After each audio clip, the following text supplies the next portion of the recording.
எடுத்தறிஞ்சு நான் பேசுறேன். நான் கண்டிப்பா போய் நிக்கேன். நான் பாத்துக்கிறேன். நான் அது அப்படி இல்ல.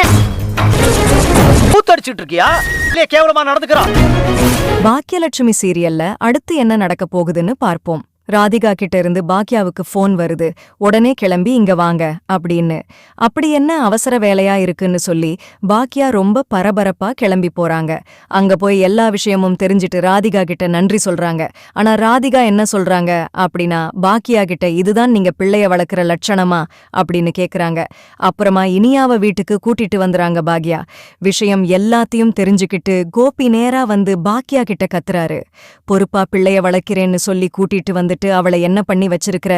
பொறுப்பில்லாம வளர்த்திருக்கிற பப்புக்கு போற அளவுக்கு அவளுக்கு துணிச்சல் எப்படி வந்துச்சு அப்படின்னு சொல்லி கத்துறாரு. இத கேட்ட பாக்கியா புள்ளைய நான் ஒழுங்கா வளர்த்துக்கிடுவேன், நீங்க வீட்டை விட்டு வெளியே போங்க அப்படின்னு சொல்றாங்க. என்ன நடக்குதுன்னு பொறுத்திருந்து பார்ப்போம்.